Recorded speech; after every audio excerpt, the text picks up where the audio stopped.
everybody, this is Travis Davis, back with Author Eke today. We have a very prestigious author today who's written a book that I am thoroughly enjoying because it's close to my heart and my livelihood at one time. So, Jerome Preisler. Yes, sir. Yes. So, Jerome, tell us about yourself, introduce yourself, and all the books you've written. You've written a few. Well, you got my name, and I've written a lot of books, both fiction, nonfiction, a lot of military nonfiction as well as novels. I've also collaborated with Tom Clancy and posthumously with the Tom Clancy franchise, having written two series, one called Net Force, which is the most recent, and one called Power Plays, which was a while back. Here I am. Excellent, excellent. So, where are you based out of? Right now, I'm in Maine. I'm Okay. in. It's not a Maine accent that you're hearing. I grew up in Brooklyn and lived most of my life in New York, but I've been in Maine for a while now. Excellent. So, talk to us about this book because this is interesting. Because a lot of people have no idea what a Pathfinder is or was in the military. Yeah, and that's really, in a nutshell, why I wrote the book. Um, how it came about was I'm a student of World War II, and I'd read a lot of World War II history and was aware of the Pathfinders, who were the tip of the spear, the airborne forces. If you're looking at go back to World War II and Normandy, the airborne forces landed actually the night before the the invasion, and the first airborne forces troops to jump onto Normandy were the Pathfinders. And as you can kind of glean from the name, it was their job to light the paths for the subsequent waves of airborne troops to and the pilots to zero in on and find their LZs, their landing zones, or drop zones, excuse me. Because very seldom do they ever drop where they don't know where they're dropping into. Yeah, The and that's the LZs thing. are already predefined. Yeah, and that's a really good point, because you know we have to keep in mind with the Pathfinders and when they were founded, which was during World War II, that we didn't have satellite recon, we didn't have the kind of advanced Mhm. it, spy technologies that we have today, which is why it was such a chaotic jump, even with the Pathfinders. But these guys, uh, it was really thought of as close to a suicide mission. It was obviously a volunteer group, and there were only 365 or 360 odd uh, Pathfinders who jumped onto Normandy. And it was something like, whatever it was, 8 planes or something, and you know there were no ground defenses because we hadn't touched down on enemy soil yet. Mhm. So they were completely vulnerable, and that's the story. They had 15 minutes in which to execute their mission, which was to lay these lighted panels in the shape of a T. And if you can picture a T laid out on the ground with the head of the T being that horizontal crossbar, and then the long bar Mhm. obviously being the vertical bar of the T. That that vertical bar was can be compared to almost a landing strip. That was for the pilots to um, to zone in on, so they could see where they were going to, uh, as they approached the drop zones. When they got to that horizontal bar, that's when the men would jump. And you can imagine that was split second. And and if you remember, the weather that night was horrible. Pilots couldn't even orient themselves. They were flying through these stacked clouds, so that visually they couldn't see anything until the last minute, and they were under fire. They were taking anti-aircraft fire. Also, Yeah. the C-47s that brought our troops had to travel light, so they didn't have any armaments. They didn't even have they had no guns, and Mhm. so the pilots were, again, think of the heroism of those pilots. They had no defenses, and many of them dropped their sticks or their troopers, um, Yep. while the aircraft were on fire. So it was it's quite a piece of history. Yeah, and what I found out in the book I didn't know was that the idea for the Pathfinders was actually from a pilot who was a commercial pilot before he joined the Army, and that was his idea about the Pathfinder. Yeah, this guy, his name escapes me now, but he's in the book, and he was really a visionary, and he not only Mhm. came up with the idea, but even after the war, came up with all sorts of different technologies and tech for commercial flights. Yeah, it bugs me that my name's going, his name's um, escaping me at the moment, but it's a good reason to read the book. Yeah, exactly.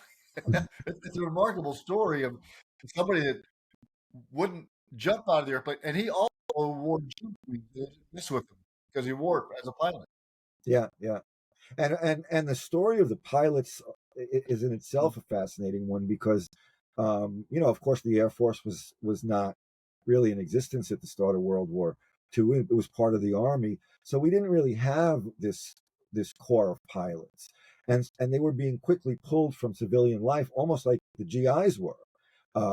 And commercial air travel was in a very rudimentary at a very rudimentary stage in those days. So it wasn't as if there was this great pool of resources to draw from. So and but the flip side of that is these guys, these flyers were really, really skilled pilots. They who had been, some of these guys were barnstormers. Some of these guys had been flying, mail planes through the Midwest, and so these were guys who learned by the seat of their pants, and therefore were able to adapt very quickly to the kinds of you know uh, uh, dangerous circumstances they encountered delivering delivering paratroopers. Yeah, they're flying a great airplane, but a very slow airplane and very susceptible to flak. And Yeah, they're flying through it and dropping folks as they were dropping folks and maybe crashing after. And then after that, they had gliders attached to 'em, some of them during the initial phase of the airborne exercise. yeah. There was um, a guy I wrote about who passed away about a year ago, and he's actually the final chapter of the book focuses on him, and he was a an artillery lieutenant who was among the 10,000, 14,000 troops that were encircled at Bastogne. And Yep. anyone familiar with that, again, in this case, there was this very small group of paratroopers. Literally, I think it was two sticks. I think there were 13 men in total who had to jump into the center of this. If you picture a donut, and the outside of the donut is 40,000 German troops and artillery, and in the center of it is this little city, this little rail hub of Bastogne, where our troops were encircled, starving, injured, out of medicine, out of um, all supplies. I mean, blankets, ammunition. They were just short of everything, and we had food, Mhm. and so this tremendous airdrop was executed.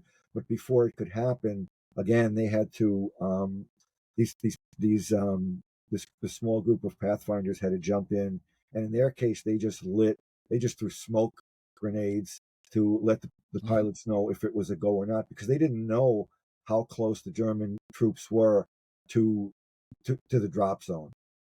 It was Anyway, there was this Battle of the one Bulge, right? I mean, Bastogne is Battle of the Bulge, that was Battle of the Bulge, exactly. and it was in the And winter. It was darn cold. yeah, Um, I lost my train of thought, but oh yeah, so there was this one guy who was a first lieutenant with an artillery unit, and he was actually on the ground as the crates of supplies were dropped by parachute, and they were color coded, so that they knew whether to uh, load them onto trucks that would bring them to um, areas where there were wounded men, or where they needed, whether they needed medicine, whether they needed um, ammunition.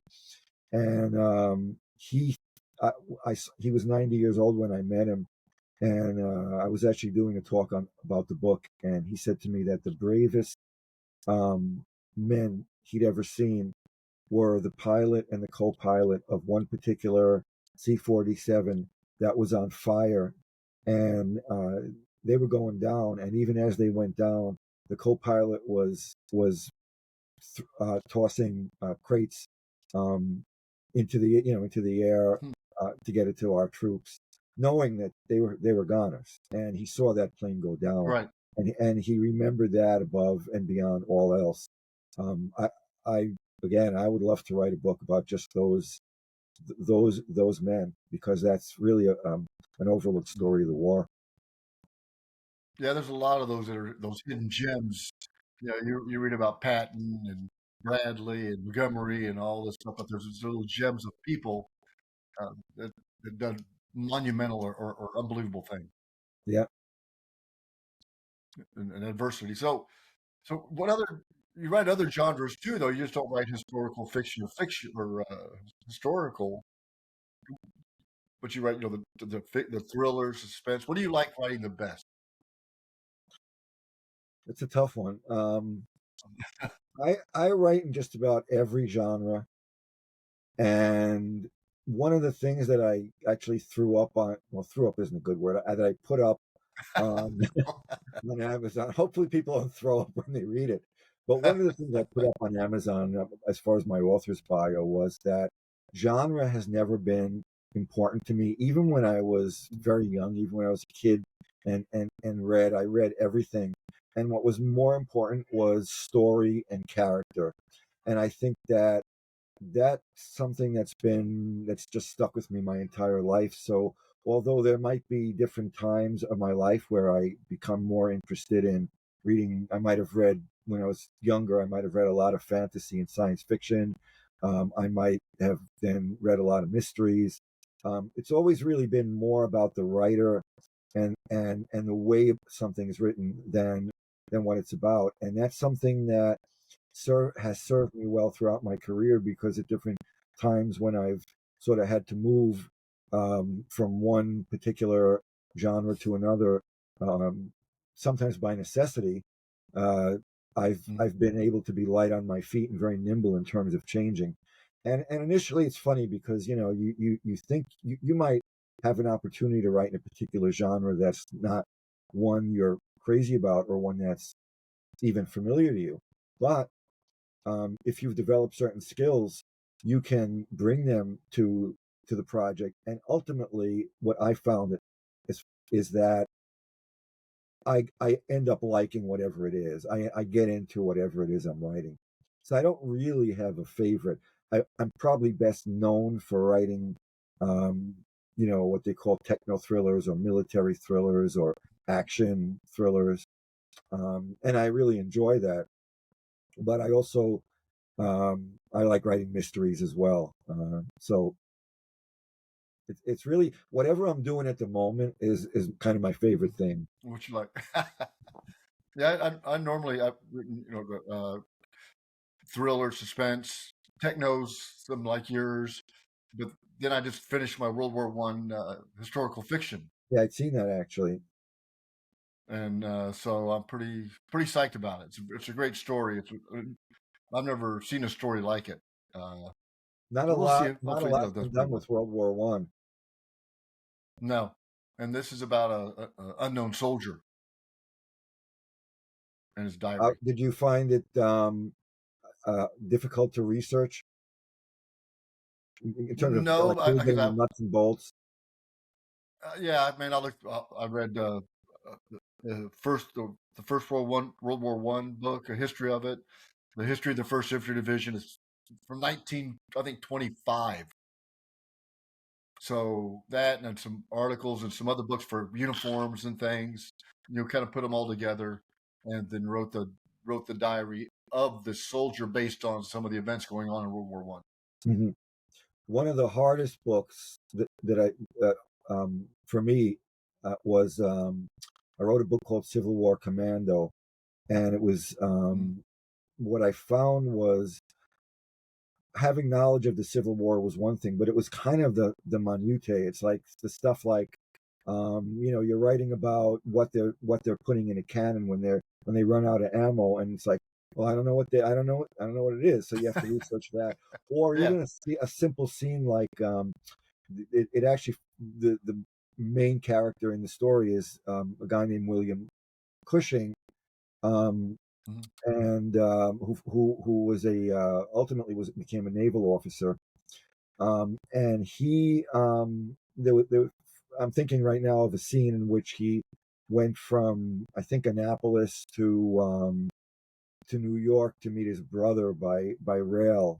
Mm-hmm. His brother was at West Point, and it suddenly dawns on me that I have no clue what the connections would have been, and I have no Mm-hmm. clue. I'm very like when he gets into a train, what did those trains look like?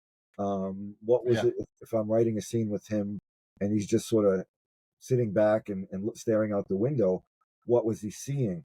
And those are the things that I found were not hard to research, but Mm-hmm. were it was constant stop and go for me when I would try to really Yeah. flesh the scene out like that. Yeah. The big thing for me was making sure what I like in World War One, they didn't have medics. They were called stretcher bearers. There you So go. Yeah. you got to use stretcher bearers instead of medics. And then when did the BAR come out?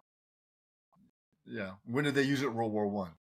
So Right. because And you people go know out there and say, very "Oh, well, well, that's not right."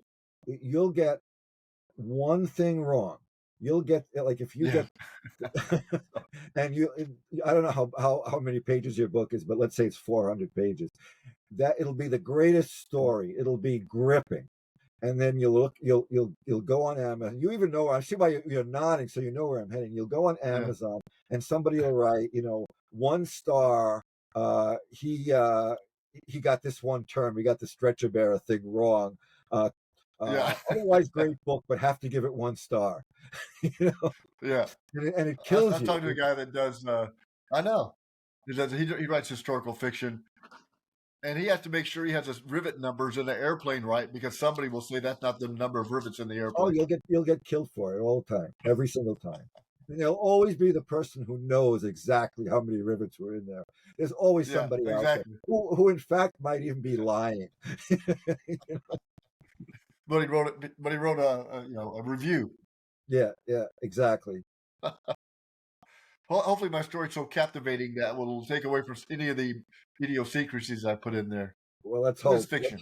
We can all aspire and hope and pray. Exactly, exactly. So, what are you working on now? Well, I just completed talking about historical fiction. I just completed a lengthy proposal for a World War II era historical fiction. It's actually set entirely um, in the United States, in the home front, and it takes place in Maine and New York.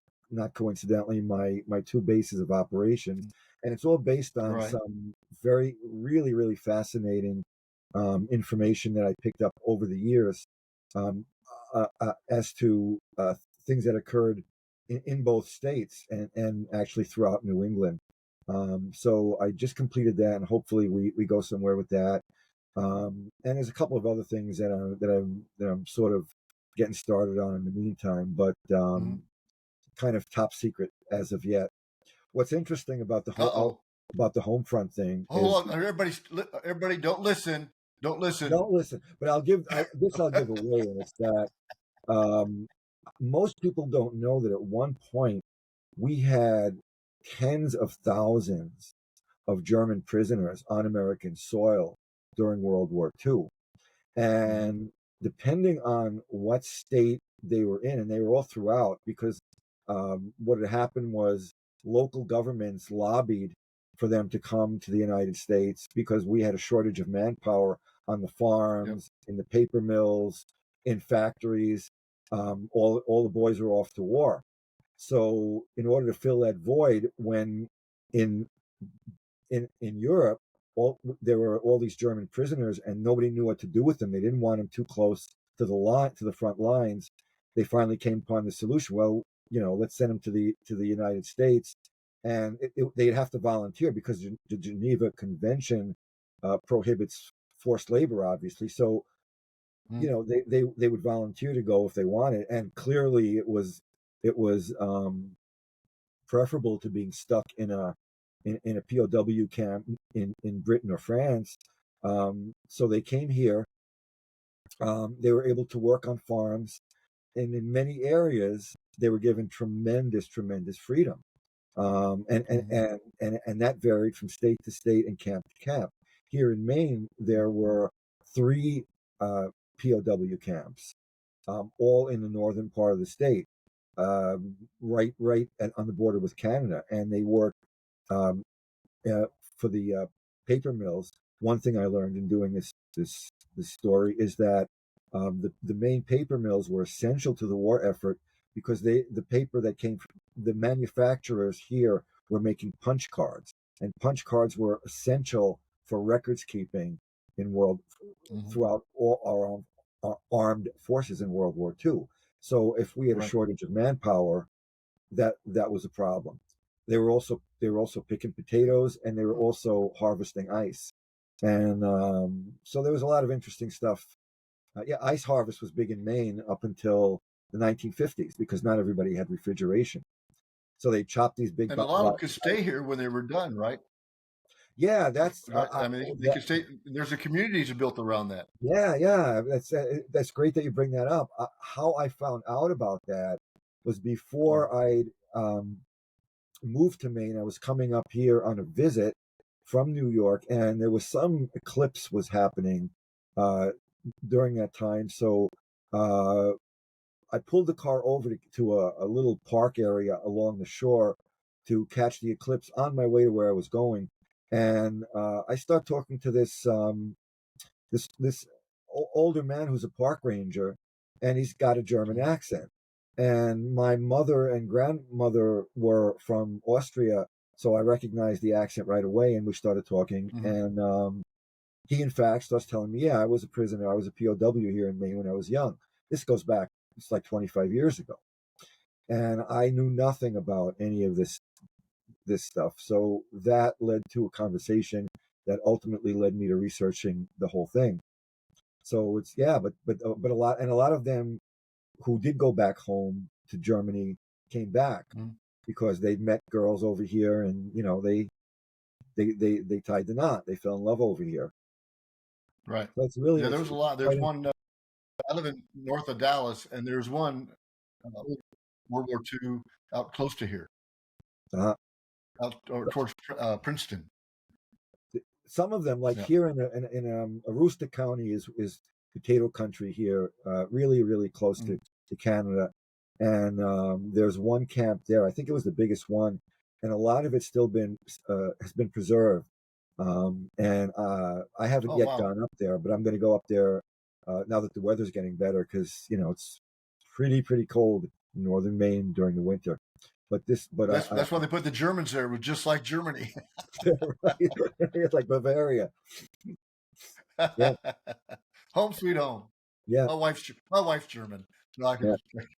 There was one group, in fact, in one of the camps that were complaining that they couldn't get good bread because they're used to, like, Germany. They get the greatest bread.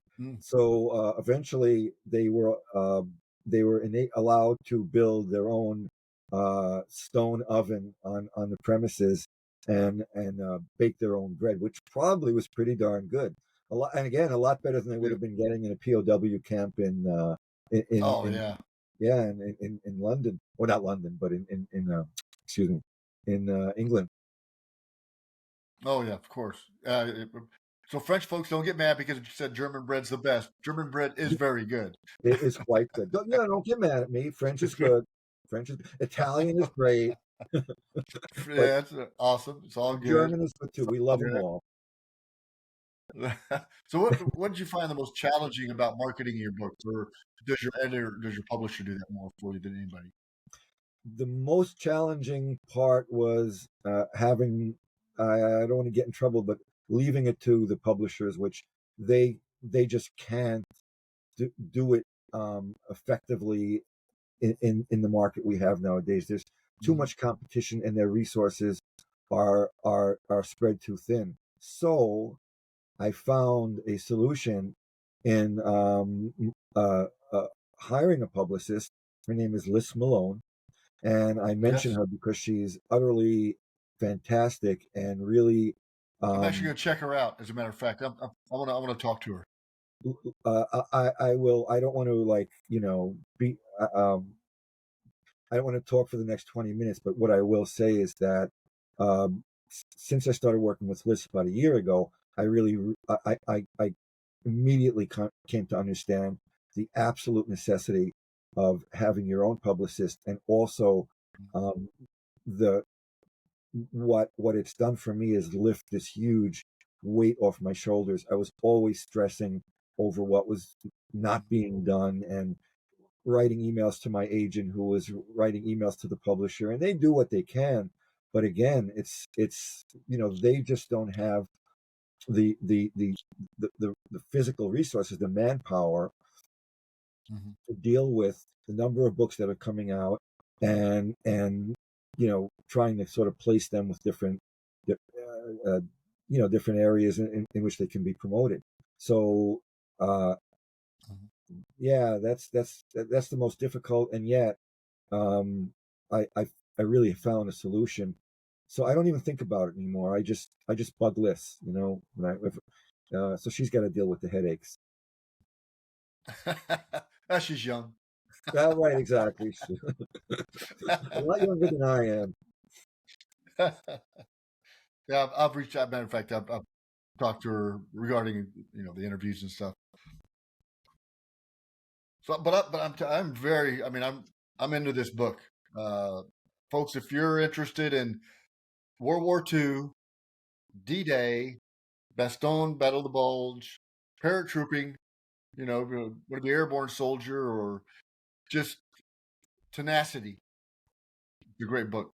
Do we have another minute? Because one thing I'd like to say about Yeah. the book, when I Yes. wrote it, I had several goals in mind, but one of them was to bring the reader right into the action. I had written a novel a number of years before in which I did the same thing. I just thought like I'm starting off in the middle of a car chase that ran 40 pages, and it just had all. I didn't know what was going to happen. I just had all kinds of crashes and everything. And when I did this book, I had just written another World War II history book called Codename Caesar, which was very heavy in exposition.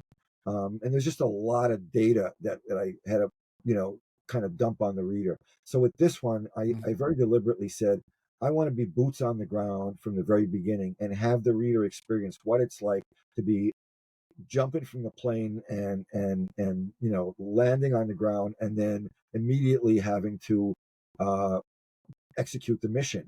And so that was Yeah. what I tried very hard to capture in the book. So we actually begin with the first paratroop drop, and you know, within minutes they're on the ground, and I was that part of the book I was really happy with. Yeah. And why World War One actually put the person in all of it, from the training aspect of it to the combat, the effects of being a soldier to an NCO, leadership, everything in it. So I wanted to make him really engulfed in it. But it's Yeah, read. yeah, But a father and son find the old diary in a Bible 100 years later, and they read it and they retrace the steps of the soldier really interesting. all the way to Arlington Wow, National wow, Cemetery. wow. So yeah, something different. Yeah. Well, great. So what advice would you give any fledgling author or any other author out there? the only piece of advice I ever really give is um, just keep. If you want to write, you've got to do it. You've got to devote a certain amount of time to it on a regular basis. Yes. And we all deal with life, so it's difficult. But that's why the thing is, don't think, well, okay, I want to write every day for 3 hours. Well, most of Mm-hmm. us, especially starting out, when if we have jobs and other responsibilities, we can't do it. So be honest and realistic with yourself. And if that's a half an hour every 2 days, it's like learning to play a musical instrument. It's like being it's like anything you do. It's be fair to yourself, and think, okay, I can give it 15 minutes a day. I can give it a half an hour a day. Don't worry what you end up turning out that day, but get used to just sitting down and spending that time doing it. And eventually you'll find you'll find a groove or a rhythm. And I think it's like Mm-hmm. anything else, it's I always use the baseball analogy, which is, if you're going to be a great baseball player, you have to do your reps. You have to go to batting practice. If you bench a baseball player for 3 days, they're automatically off their rhythm. And it doesn't matter. It can be the greatest hitter in the world, but he then needs to take a few days to get back on it. When a guy's on the injured list, same thing. That's the way it is with writing. You have to just keep doing it, or you're going to get off your rhythm. And that's like the best advice I can give on a very practical, pragmatic level. I would agree 100% with you. Well, Jerome, again, I'm really digging this book. A big Tom Clancy fan too. So I wish you the best, and I can't wait for your next endeavor that we just kind of discussed. It's a secret, so nobody talk about it. Top secret. Do not Nobody talk share. about it. Don't even say you saw this podcast. That's right. Disavow. All right. It was great talking to you, All right. Thank Travis. you. All right. Bye Thank bye. you. Bye bye.